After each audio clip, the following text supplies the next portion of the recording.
नमस्कार सर्वांना. नवोदय मिशन या यूट्यूब चॅनलमध्ये पुन्हा एकदा आपल्या सर्वांचं स्वागत करतो. चला तर आजच्या व्हिडिओमध्ये आपण पाहणार आहोत सराव प्रश्नपत्रिका क्रमांक 5. या अगोदर जर तुम्ही चॅनलला नवीन असाल तर सराव प्रश्नपत्रिका 1, सराव प्रश्नपत्रिका 2, 3, 4 अशा 4 प्रश्नपत्रिकेची तुम्हाला गणिताची स्पष्टीकरणे या चॅनलवर पाहायला मिळणार आहेत. तर ते अगोदर तुम्ही पाहू शकता. चला तर आज वेळ न घालवता प्रश्नपत्रिका क्रमांक 5 पाहूया. पहिला प्रश्न. पुढील पैकी सर्वात लहान संख्या कोणती असा प्रश्न आहे. पहा या ठिकाणी लहान संख्या ठरवताना या अगोदरही आपण सांगितलेले तुम्हाला एकक, दशक, शतक, हजार, 10,000 या ठिकाणी सर्वच ठिकाणी 8 आहेत. त्यापुढील अंक 0 या ठिकाणी 0 आहे, इथेही 0 आहे, सर्वकडे 0 आहे. त्यापुढील अंक 0 आहे, इथं 0 आहे, इथे 8 आहे, इथे 8 आहे. म्हणजे 2 कॅन्सल होतील. त्या दोन्हीपैकी एक येईल. पहा या ठिकाणी 88 आहे, इथं 80 आहे. म्हणजे सर्वात लहान ऑप्शन नंबर 4 मध्ये संख्या आपल्याला पाहायला मिळते. ठीक आहे. चला पुढील प्रश्नाकडे वळूया. पुढील प्रश्न आहे आपला 42 नंबरचा. जर या ठिकाणी सांगितलेले आपल्याला 4495 भागिले 1.24 हा जर भागाकार केला तर आपलं 3625 उत्तर येते. तर पहा या ठिकाणी 449.5 भागिले 12.4 यांची किंमत आपल्याला काढायची आहे. पहा दशांश अपूर्णांकाचा भागाकार कसा करायचा याचा आपण कालच व्हिडिओ आपल्या चॅनलवर अपलोड केलेला आहे. ठीक आहे. तर पहा या ठिकाणी जर आपण हा भागाकार करायचं ठरवलं तर आपल्याला काय करावं लागेल. अगोदर ही संख्या या ठिकाणी लिहून घेऊया आपण. छेदात राहील 12.4. पहा अंशात आणि छेदात पॉईंट समान स्थळावर आहे, त्यामुळे पॉईंट निघून जाईल. या ठिकाणी पॉईंट काय होईल, निघून जाईल. आणि आपल्याला या ठिकाणी आता 124 त्या ठिकाणी 124 चा आपल्याला पाडा लिहावा लागणार आहे, कारण कुठल्याही कसोटीत हे बसत नाही. ठीक आहे. म्हणून या ठिकाणी 124 चा पाडा आपल्याला असा तयार करून घ्यायचा आहे. ठीक आहे. चला 124 गुणिले 3 होईल 372. 124 गुणिले 4 होईल 496. 124 गुणिले 5 या ठिकाणी होईल 620. 124 गुणिले 6 ठिकाणी होईल 744. 124 गुणिले 7 या ठिकाणी होणार आहे 866. पहा त्यानंतर 124 गुणिले 8 जर केलं आपण 96. आता पाहूया 24 एक 124 एक 124. त्यानंतर हे समोरचे जे 3 अंक आहेत त्याच्या जवळची संख्या इथं आपल्याला कुठे पाहायला मिळते, तर ती मिळते बघा या ठिकाणी 124 ते 3 372. म्हणजे 3 चा भाग बसेल. या ठिकाणी आपण लिहून घेऊया. पहा 449 वजा 332 यांची जर वजाबाकी आपण करून घेतली तर पहा हे 77 पुढे जातील, मग त्याच्यावर 5 येतील. ते होईल 775. ही संख्या 6 नंबरच्या जवळ पाहायला मिळते आपल्याला. हा भाग बसेल. हे 6 लिहूया. परत त्याच्यातून हे 744 वजा करूया. पहा ही वजाबाकी येईल या ठिकाणी आपली 31. किती येईल? 31. आता पहा 124 च्या पाड्यात 31 नाहीत म्हणून पॉईंट घ्यायचा. इथे एक 0 येईल. परत 124 च्या पाड्यामध्ये 310 च्या जवळ कोण आहे? 2 नंबरची संख्या आहे. ज्याच्या या ठिकाणी 2 चा भाग द्यायचा. परत 310 मधून आपल्याला 248 वजा करायची. ही वजाबाकी या ठिकाणी आपली ती 62. किती? 65. परत एक 0 घेतला तर 620. 620 आहे 5 नंबरला. त्याच्या या ठिकाणी 5 चा भाग बसेल. पहा तुम्हाला जर असं जमत नसेल तर तुम्ही असा उभा भागाकार देखील करून पाहू शकता. ठीक आहे. त्याचं उत्तर असं आपलं ऑप्शन नंबर या ठिकाणी 2 मध्ये आपल्याला उत्तर पाहायला मिळते. ठीक आहे. चला पुढील प्रश्नाकडे वळूया. पुढील प्रश्न आहे आपला 43 नंबरचा. त्यामध्ये सांगितलेलं आहे की 2046 हे अंक प्रत्येकी कमीत कमी एकदाच वापरून तयार होणाऱ्या 5 अंकी मोठ्यात मोठ्या व लहानात लहान फरक. पहा या ठिकाणी आपल्याला अगोदर 5 अंकी मोठ्यात मोठी मोठी 5 अंकी लहानात लहान लहानात लहान संख्या द्यायची आणि त्यांचा फरक म्हणजे वजाबाकी करायची. पहा अंक 4 आहेत. 5 अंकी संख्या बनवायची मोठ्यात मोठी. म्हणजे मोठा अंक जास्त वेळा घ्यावा लागतो. या ठिकाणी आपली संख्या बनेल ही मोठ्यात मोठी 5 अंकी. लहानात लहान संख्या बनेल आपली या ठिकाणी या दोघांचा जर फरक म्हणजे या दोघांची जर वजाबाकी आपण केली, 10तून 6 4 राहतील. या ठिकाणी 11 मधून 4 गेले 7 राहतील. परत या ठिकाणी 3 मधून 0 गेले 3च राहतील. 6 तून 0 गेले 6 राहतील आणि ऑप्शन नंबर आपल्याला या ठिकाणी 1 मध्ये हे उत्तर पाहायला मिळते. चला पुढील प्रश्नाकडे वळूया. प्रश्न क्रमांक आहे आपला 44. त्यामध्ये सांगितलेले एका शाळेतील एकूण विद्यार्थ्यांच्या 2/5 मुली आहेत. जर मुलांची संख्या 1440 असेल तर मुलींची संख्या किती?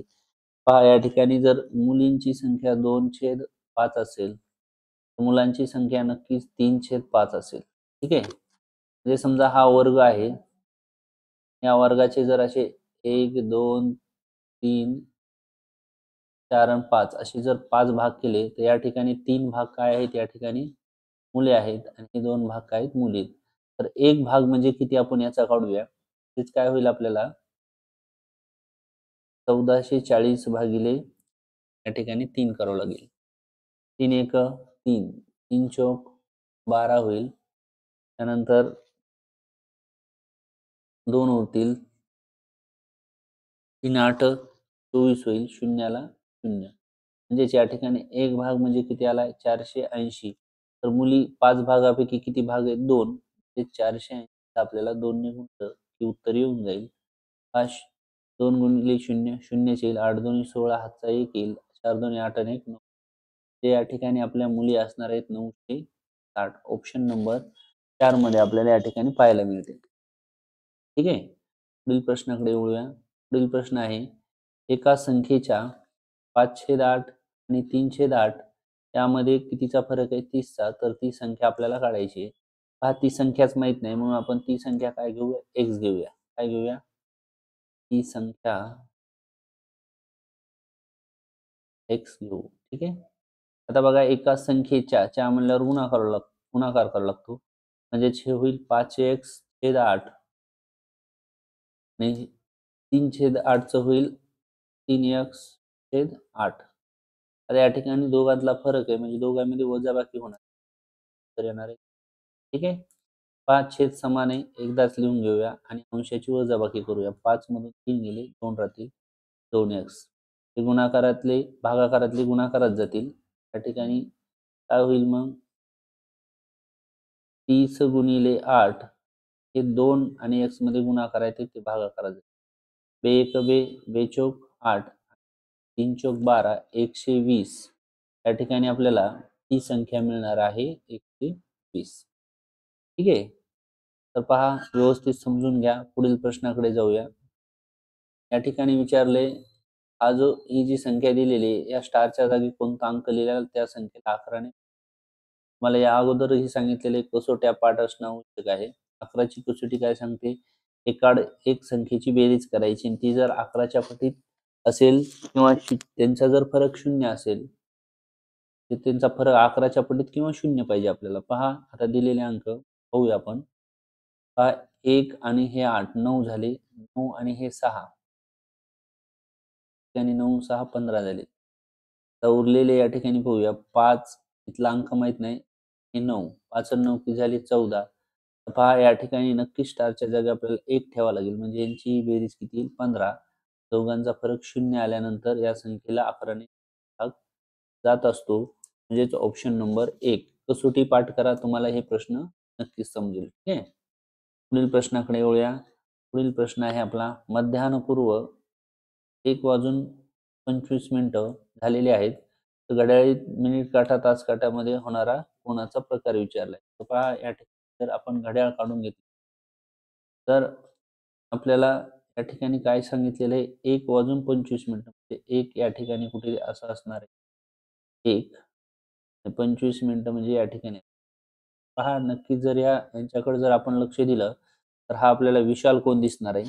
तर हा जो तास काटा आहे तो जर या ठिकाणी 2 वर असता तर 90 अंशाचा कोन झाला असता. ठीक आहे. त्यामुळे विशाल कोन हे उत्तर अगदी बरोबर आहे. पुढील प्रश्नाकडे वळूया. पुढील प्रश्न आहे आपला 48 नंबरचा. या ठिकाणी सांगितलेले आपल्याला 6 केळी किंवा 5 संत्र्याची किंमत 25 आहे. याचा अर्थ 6 केळी जरी घेतली तरी 25 ला भेटतात आणि 5 संत्रे घेतले तरी 25 ला भेटतात. या ठिकाणी किती केळी येतात? 18 म्हणजेच 6 ची किती पट आहे? 3 पट आहे. पट आहे? 3 पट आहे. म्हणजेच किंमत पण किती होणार? 3 पट. म्हणजेच केळीची किंमत किती होईल या ठिकाणी? केळी होणार आहे 25 गुणिले 3. 25 त्रिक 75 रुपयाची. ठीक आहे. त्या ठिकाणी संत्र्याची जी किंमत आहे 5 संत्र्याची 25 आहे. पण संत्र्या किती येतात? 10 म्हणजे काय झाली? दुप्पट. म्हणजेच किमतीची दुप्पट करा. म्हणजे संत्र्या जे आहेत संत्रा, ठीक आहे. याची किंमत असेल 25 दोन्ही 50. ठीक आहे. तर आता किंमत किती होईल म्हणते म्हणजे या दोघांची परत आपल्याला काय करायची आहे? ऍडिशन बेरीज करून घ्यायची आहे. ठीक आहे. पहा या ठिकाणी बेरीज जर केली तर 125 आपलं उत्तर असणार आहे. ऑप्शन नंबर आपल्याला या ठिकाणी 3 मध्ये उत्तर पाहायला मिळेल. ठीक आहे. पुढील प्रश्नाकडे वळूया. हा या ठिकाणी आगगाडीचा प्रश्न आलेला आहे आपल्याला. 250 मीटर लांबीच्या एका आगगाडीस एक खांब ओलांडण्यासाठी 12 सेकंद लागतात, तर ती गाडी अर्ध्या तासात किती अंतर जाईल? खूप सोपा प्रश्न आहे. या अगोदरही मी तुम्हाला असा प्रश्न सांगितलेला आहे. तर पहा या ठिकाणी आपण नाव लिहायचं मीटर आणि या ठिकाणी लिहायचं नाव सेकंद लिहायचं. ठीक आहे. अगोदर आपण हे अर्धा तास आहे याला सेकंदात रूपांतर करावं लागेल आपल्याला. अर्ध्या तासात असतात 30 मिनिट. या 30 मिनिटाला सेकंदामध्ये नेण्यासाठी 30 गुणिले 60 करावं लागेल आपल्याला. साहित्रिक 18 होईल, 2 शून्य देऊन टाका. म्हणजेच या ठिकाणी किती सेकंद होतील? 1800. किती होतील? 1800 सेकंद अर्ध्या तासात. ठीक आहे. आता बघा 12 सेकंदामध्ये ही गाडी किती जाते? 250. ठीक आहे. 12 सेकंदामध्ये किती जाते? 250. तर आपल्याला 1800 सेकंदामध्ये 1800 सेकंदामध्ये ती गाडी किती जाईल म्हणजे एक्स करू आपण या ठिकाणी. जर याचा आपण क्रॉस गुणाकार करून घेतला तर काय होईल? 250 गुणिले 1800 गुणिले 1800 होईल. बरोबर राहील 12x. 12 भागाकारात जातील या ठिकाणी. ती तुम्ही डायरेक्ट चला बघा 12ने जर भाग दिला 6ने 6 दोन्ही 12 6 त्रिक 18 होईल. 2 शून्य घेऊन टाकू आपण.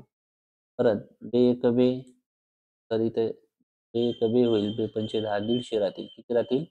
150 म्हणजे आपलं उत्तर येईल 250 गुणिले 150. हा दोन्ही संख्येच्या एकक स्थानी 00 म्हणजे डायरेक्ट उत्तरात आपण 2 शून्य टाकूया. या ठिकाणी 25 पाचा 1400 होईल. येथील 12 परत 25 एक 25 होईल. हे 25 आणि हे 12 होतील. त्या ठिकाणी 37 मीटर. आपलं उत्तर आलेलं आहे 37,500 मीटर. ठीक आहे. पहा या ठिकाणी मीटरमध्ये उत्तर नाही किलोमीटरमध्ये आहे. मग मीटरला किलोमीटरमध्ये नेण्यासाठी आपल्याला 1000ने भागावं लागते. त्या 1000ने जर याला भागलं आपण तर आता बघा 1च्या समोर 3 शून्य आहेत म्हणजे जिथं 1, 2, 3 नंतर पॉईंट द्यावा लागेल. 37.500 किलोमीटर किंवा 37.5 असं जरी म्हणलं तरी आपलं उत्तर अगदी बरोबर आहे. ठीक आहे. ऑप्शन नंबर या ठिकाणी आपल्याला पाहायला मिळतो 2 मध्ये. चला पुढील प्रश्नाकडे वळूया. पुढील प्रश्न आहे 1/12.5 चं उत्तर दिलेलं आपल्याला 0.08 तर आपल्याला उत्तर काढायचंय कशाचं? 1/0.0125 तर आपल्याला काढायचे. ठीक आहे. तर पहा हा पण दशांश अपूर्णांकाचा भागाकार आहे. तर आपल्याला काय करायचं आता तुम्हाला सांगितलेलं मी पॉईंट समान स्थळावर करायचं म्हणजेच छेदात उजवीकडून 4 नंतर पॉईंट आहे इथं पॉईंट द्यायचा आणि 4 शून्य द्यायचे. ठीक आहे. पॉईंट समान स्थळावर झाल्या, पॉईंट निघून गेला. ही संख्या येईल बघा 1, 2, 4, 0 आणि 100. भाग देऊ आपण याला. दोघायलाही 25 ने दिलेला 25 पाचा 1400 राहतील आणि 25 चोक 100 होईल आणि 2 शून्य कसे असतील. परत 5 ने गेला तर 5 एक 5 पंचाट 40 शून्याला 0 म्हणजेच आपलं उत्तर येणार आहे 80. ठीक आहे. चला पुढील प्रश्नाकडे वळूया. पुढील प्रश्न आहे आपला, एका भूखंडाचे क्षेत्रफळ आपल्याला दिलेलं आहे 30,000 चौरस मीटर.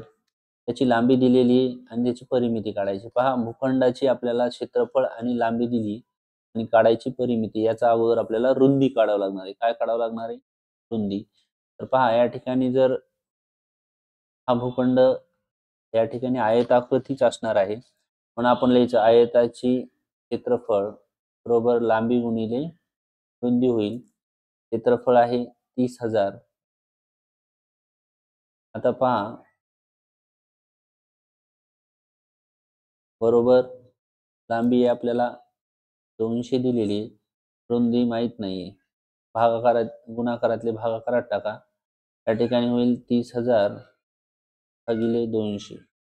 कडीचे 2 शून्य कॅन्सल होतील. बे एक बे, या ठिकाणी होईल बे एक बे, बे पंचे 10 शून्य शून्य, म्हणजे आपली रुंदी येणार आहे 150.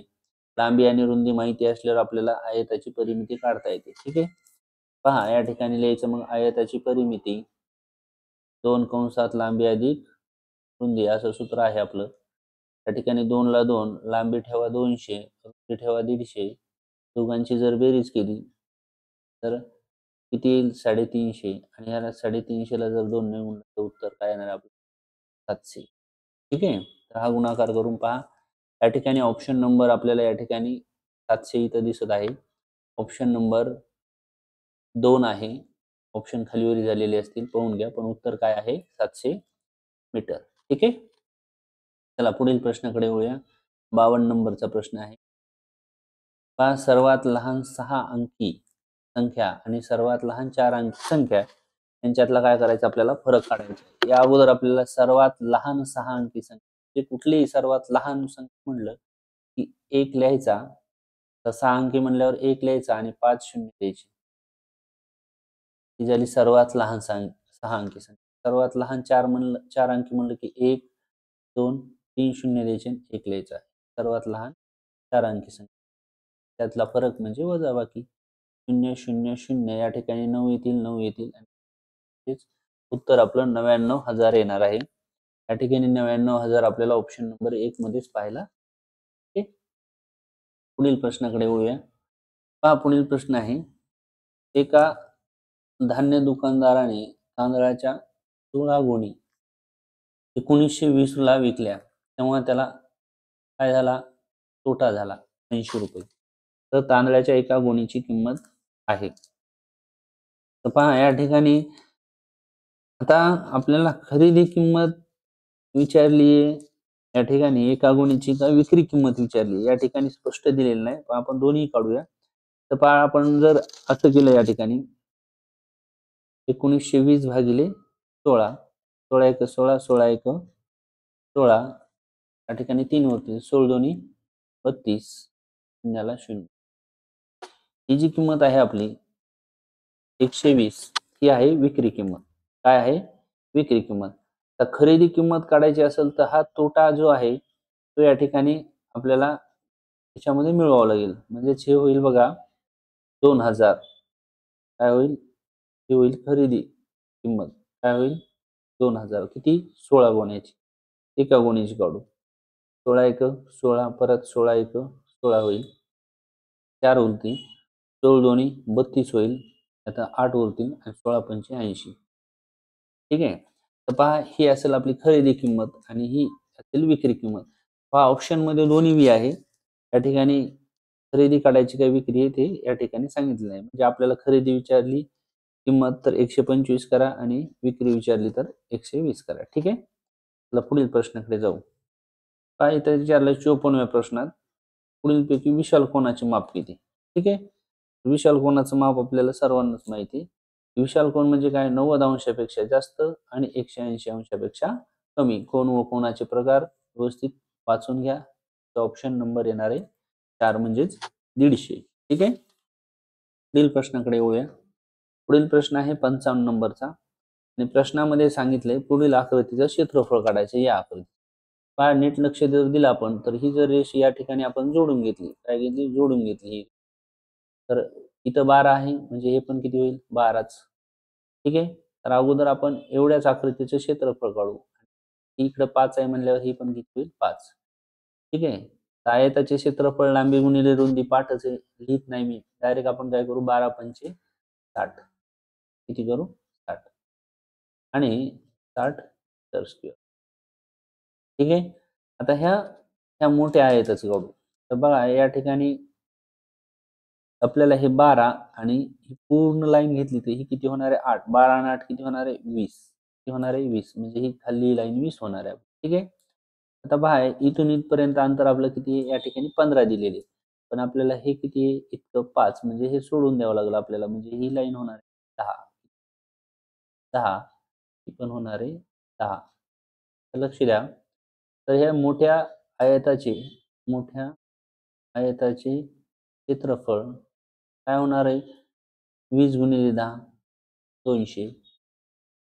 ठीक आहे. आणि आता हे 60 आणि 200 यांची जर बेरीज केली तर 260 मीटर स्क्वेअर हे आपलं अगदी उत्तर या आकृतीचे पूर्ण आकृतीचं क्षेत्रफळ असणार आहे. ठीक आहे. चला तर पुढील प्रश्नाकडे वळूया. पुढील प्रश्न आहे आपला 56 नंबरचा. एका चंचुपात्रात 900 मिली पाणी आहे. चंचुपात्राचा 4/5 भाग रिकामा आहे. हा चंचुपात्र म्हणजे समजा एक चंचुपात्र घेऊ आपण, कसं हे आकार आहे समजा. या ठिकाणीचे टोटल भाग आहेत 5. 1 2 3 4 आणि 5. 5 भागापैकी 4/5 रिकामा आहे, म्हणजेच फक्त एकच भाग भरलेला आहे एवढा. ठीक आहे. आणि हा भरलेल्या भागामध्ये पाणी किती आहे, 90. किती आहे, 90 मिली. तर पहा एका ह्याच्यात जर 90 असेल तर ह्याच्यात 90 ह्याच्यात 90, म्हणजे आपल्याला 4 भाग अजून पाणी टाकायचे. तर मग आता काय विचारले, तर चंचुपात्रात पूर्ण भरण्यासाठी किती पाणी ओतावे लागेल, म्हणजे अजून 4 ने, म्हणजे याला 4 ने गुणायचे, 4 भाग पाहिजेत. 9 चोक 36, शून्याला 0. या ठिकाणी आपल्याला 360 मिलीलिटर पाणी अजून या चंचुपात्रात टाकावं लागणार आहे. ठीक आहे. चला पुढील प्रश्नाकडे वळूया. या ठिकाणी दिले 90 मीटर 80 मीटर मापाच्या भूखंडाचे 30 मीटर आणि 20 मीटर आकाराचे आयताकृती भाग वाटप करायचे आहेत. तर दिलेल्या भूखंडाचे तयार होणारे भाग किती. तर पहा हे जे आपण प्रश्न पाहतो, किती समजा एखादा आयताकृती हॉल आहे त्याच्यात किती फरशा लागतील किंवा एखाद्या खोलीमध्ये किती टाईल्स लागतील, त्याच प्रकारचा प्रश्न आहे. आपण काय करायचे, याचे भाग काढण्यासाठी 90 गुणिले 80 आणि याला भागिले करायचं 30 गुणिले 20. ठीक आहे. 0 0 कॅन्सल, हा 0 0 कॅन्सल, 3 एक 3, 3 त्रिक 9, 2 एक 2 चौक 8 आणि 4 त्रिक 12. तर एकूण तयार होणारे भाग आपले असे तर 12 या ठिकाणी आपल्याला भाग मिळतील. ठीक आहे. पुढील प्रश्नाकडे येऊया. आता दिलेल्या पुढीलपैकी कोणत्या घड्याळात त्या काठ्यामध्ये लघुकोन झाला आहे, कोणता कोण, लघुकोन. तर पहा या ठिकाणी जर आपल्याला नीट निरीक्षण केलं तर आपल्याला नक्कीच लक्षात येईल की लघुकोन कुठे झालेला आहे, 1 नंबरच्या आकृतीमध्ये झालेला आपल्याला पाहायला मिळतो. ठीक आहे. चला पुढील प्रश्नाकडे वळूया. 59 नंबरचा प्रश्न. सर्वात मोठी संख्या विचारली आपल्याला. पॉईंटच्या एकक स्थानी सर्वकडे 9च आहेत. या ठिकाणी या संख्येला बघू 9 येतं, इथे 0 आहेत म्हणजे ते कॅन्सल होईल, इथं 0 कॅन्सल. त्याचा ऑप्शन नंबर आपल्या या ठिकाणी 1 ही सर्वात मोठी संख्या असणार. या ठिकाणी 60 नंबरचा प्रश्न पाहूया. या ठिकाणी स्तंभालेखात खेळ खेळणाऱ्या विद्यार्थ्याची माहिती दिली आहे. बॅडमिंटन खेळणाऱ्या विद्यार्थ्यापेक्षा क्रिकेट व टेनिस खेळणाऱ्या विद्यार्थ्याची संख्या कितीने जास्त आहे. आपण क्रिकेट आणि टेनिसची अगोदर काय करूया, बेरीज करून घेऊया. पहा क्रिकेट किती आहे, 25. त्यानंतर टेनिस किती आहे ते या ठिकाणी, सॉरी क्रिकेट बरोबर आहे. टेनिस आहे तर बघा 10, म्हणजे किती बेरीज झाली याची, दोघांची. आता काय विचारलं, बॅडमिंटनचे किती आहेत, 20. कितीने जास्त आहेत, मग 35 वजा 20 करावं लागलं. 15. तर याचं उत्तर येते 15 आणि जास्त. पहा अशा पद्धतीने आपण सराव प्रश्नपत्रिका नवनीत या पुस्तकामधील 5 क्रमांकाची पेपर जे आहे 5 क्रमांकाचा त्यामधील सर्व गणिताची स्पष्टीकरणे या ठिकाणी पाहिली आहेत. पहा तुम्हाला या चॅनलवर पेपर क्रमांक 1, 2, 3, 4, 5 पर्यंत सर्व प्रश्नपत्रिका आपण आजपर्यंत अपलोड केलेल्या आहेत. तुम्ही त्या पाहू शकता. व्हिडिओ आवडला असेल लाईक करा, शेअर करा आणि भेटूया पुढील व्हिडिओमध्ये. तोपर्यंत सर्वांना धन्यवाद.